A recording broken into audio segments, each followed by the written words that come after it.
Very warm welcome to this session. I hope you all are doing good. यहाँ पर हम 10 minutes a day series के ये एक सेशन है। इन दिस सेशन CAIB का बैंक फाइनेंशियल मैनेजमेंट उसका मॉड्यूल है चैप्टर 5। इसके एक important topic EDF form and exported exempted exports इसके बारे में डिस्कस करने वाले। Is this topic important from the exam point of view?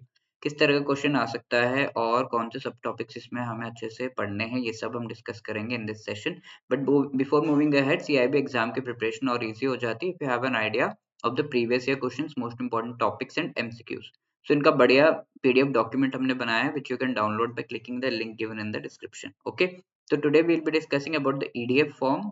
EDF form के बारे में पिछले सेशन में हम डिस्कस कर चुके हैं, a little continuation, and exempted exports कौन से हैं। तो हमने ऑलरेडी देख रखा था कि exchange in trade control guidelines exporters के लिए, तो इससे related we have some requirements. The first requirement is that कि exporter importer they should have the IEC number, और ये IEC नंबर के साथ साथ रजिस्ट्रेशन कम मेंबरशिप सर्टिफिकेट इनके पास होना चाहिए based upon which kind of export they are doing. अब ये होने के बाद they have to fill the form, export declaration form fill करना होता है। ओके, तो if you are doing a goods related export तो EDF फॉर्म, और अगर सॉफ्टवेयर रिलेटेड है तो सॉफ्टेक्स फॉर्म फिल करना है। एंड साथ में आप तो also upload the shipping bills, and ये सारे कस्टम्स को सबमिट करने पे custom will give you the exchange control copy कि ये लो आपका जो एक्सपोर्ट है वो क्वालिफाई कर जाता है फॉर बीइंग क्रिस्टलाइज्ड। ठीक है, तो ये जो एक्सपोर्ट है वो हम कर देंगे। ठीक है, आगे बढ़ा सकते हैं आप इस पर्टिकुलर प्रोसेस को। तो this is thing is given a tick, and आगे ये जो डॉक्यूमेंट्स है after the customs have given their approval, आगे इसको बढ़ाया जाता है। It is given to the authorised dealer, and जो पर्टिकुलर एक्सपोर्टर है they can avail the credit facilities from this. अब देर आर सर्टेन एक्सपोर्ट्स जिस पर आपको कोई भी EDF फॉर्म फिल करने की जरूरत नहीं होती है, तो इन्हें हम एग्जेम्प्टेड एक्सपोर्ट्स कहते हैं। तो EDF फॉर्म समझ में आ गया। अब एग्जेम्प्टेड एक्सपोर्ट्स कौन कौन से हैं? फीमा एक्ट के रेगुलेशन 4 2021 में जो आया था उसके हिसाब से trade samples of goods, publicity material जो है, बस ये आप एक्सपोर्ट कर रहे हैं इंडिया से बाहर, तो उसके लिए कोई फॉर्म फिल करने की जरूरत नहीं है। पर्सनल ट्रैवलर्स के जो इफेक्ट उनसे रिलेटेड चीजें हैं, अकम्पनीड एंड अनअकम्पनीड थिंग्स है।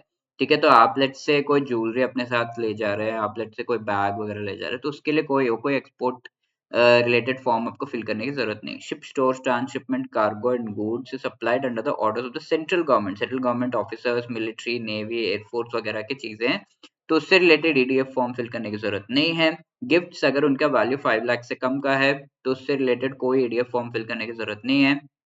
Aircraft engine spare parts subject to re import, ऐसे पार्ट जो कि इंडिया से बाहर गए हैं वो ठीक होके फिर री इम्पोर्ट होंगे, तो for that you need not fill the form. Goods imported free of cost, ठीक है, री एक्सपोर्ट बेसिस पे इन्हें इंपोर्ट किया गया free of cost and re export करना है, तो that does not require any EDF form to be field.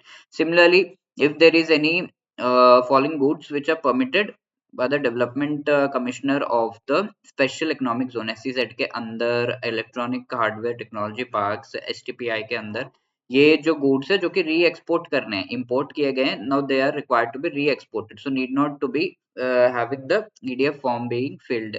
कोई डिफेक्टिव गुड्स है तो इंपोर्ट किया, ठीक करके वापस भेजना है। गुड्स इंपोर्टेड लोन बेसिस पे, goods imported free of cost, ये सारे अगर री एक्सपोर्ट करने हैं तो not required to fill the EDF form. अब गुड्स जो रिप्लेस करने, replacement goods exported free of cost export कर रहे हैं आप। Goods sent outside India for testing subject to re import, ठीक है, इंडिया से बाहर आपने ये गुड्स भेजा हुआ है, टेस्ट करके फिर री इम्पोर्ट करेंगे, तो not required for EDF form. तो आप देख रहे हैं जो भी परमानेंट बेसिस पर एक्सपोर्ट नहीं हो रहे हैं उनसे रिलेटेड, एंड जो exports with respect to central government and state government, Indian 3 forces जो है उनसे रिलेटेड एक्सपोर्ट्स वगैरह है, उस पर आपको EDF फॉर्म फिल करने की जरूरत नहीं है। और जो भी RBI के द्वारा परमिटेड है कि इस पर EDF फॉर्म फिल करने की जरूरत नहीं है, तो all of them can are exempted exports. Okay, so this is the list of the exempted exports and we have understood what is EDF. Now this is the question for you: which among the following are exempted from submitting EDF form if they are to be re-exported? ठीक है, तो imported goods found defective, and goods imported from foreign suppliers on loan basis, goods imported from foreign suppliers free of cost, if these two are to be exported again. ठीक है, तो इस तरीके से इस क्वेश्चन को प्लीज आंसर करने की कोशिश करिएगा in the comment section. This question was asked you in the previous session: which among the following form is to be filled for exporters other than software? Software वालों को soft text form other than software EDF form fill करना है. So B will be the right answer. And if you want guidance with respect to your preparation for the CAIB June 2025 exam, want to clear all the 4 compulsory components in one attempt, तो हम आपको guidance provide कर रहे हैं through the master course चारों components के short recorded videos के through concept classes each and every chapter के short notes chapter wise MCQs and full length mock test and live classes के थ्रू एग्जाम से पहले आपको रिवीजन भी कराया जा रहा है everything and you are also getting a 75% discount by using the CAIB 75 code. The link to join this course is given in the description, so from there you can join the course. इसके साथ साथ हमारा live crash course भी running है, तो उसमें भी आप ज्वाइन कर सकते हैं. तो लाइव क्रैश कोर्स में आपको लाइव क्लासेस के थ्रू पढ़ाया जा रहा है एंड लेट्स से आप लाइव क्लास अटेंड नहीं कर पाए तो आपको रिकॉर्डेड लेक्चर्स भी प्रोवाइड किए जाएंगे. Wishing you all the best for your preparation, and if you have any other queries, you can call us on this number or drop a mail at hello@edutab.co.in. Wishing all the best. Thank you so much.